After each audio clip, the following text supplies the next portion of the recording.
উজনি অসমৰ সমষ্টিক লৈ বহুধা বিভক্ত অখিল আৰু গৌৰৱ। আসন বুজাবুজিক লৈ নিমিলা অংক বিৰোধী শিবিৰত। ২৬ৰ বিধানসভা নিৰ্বাচনলৈ মাজত মাত্ৰ কেইটামান মাহ, তেনে সময়তে এতিয়াও আসন বুজাবুজিক লৈ নিমিলা অংক হৈ আছে বিৰোধী শিবিৰৰ। বিৰোধী মিত্ৰজোঁটে একগোট হৈ নিৰ্বাচন খেলাৰ যি পৰিকল্পনা কৰিছিলে, সেই পৰিকল্পনা যেন আশাত চেঁচা পানী ঢালিব এই আসন বুজাবুজিয়ে।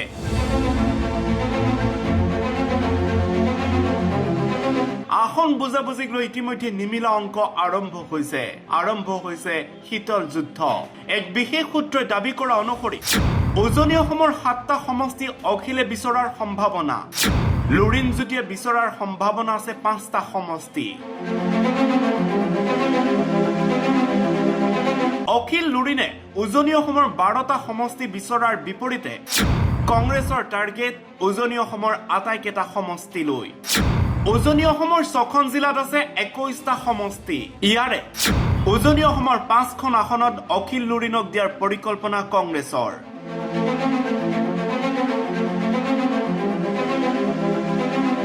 কংগ্ৰেছ ৰাইজৰ দল অসম জাতীয় পৰিষদৰো লক্ষ্য হৈছে উজনি অসম। এই উজনি অসমক লৈ এতিয়া বিৰোধী শিবিৰত ফাট মেলাৰ পূৰ্ণ সম্ভাৱনা গা কৰি উঠিছে।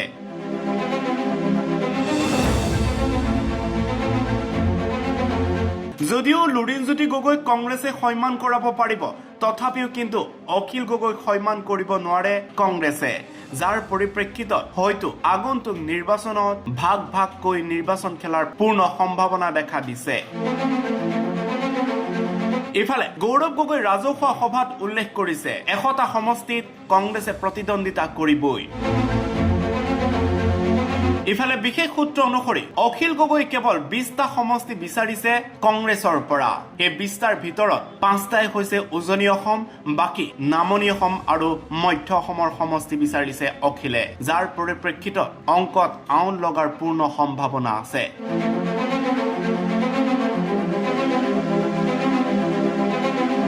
ইফালে লুৰিণজ্যোতি গগৈ ২ বা ৩টা সমষ্টি প্ৰদান কৰাৰ পূৰ্ণ সম্ভাৱনা আছে কংগ্ৰেছৰ। হয়তো বুজাবুজিৰ মাজেৰে লুৰিণজ্যোতি গগৈক সন্মান কৰাব পাৰিব গৌৰৱে, কিন্তু অখিল গগৈক বলে পাৰিবনে গৌৰৱে, সেয়া হ'ব সমলক্ষণীয়।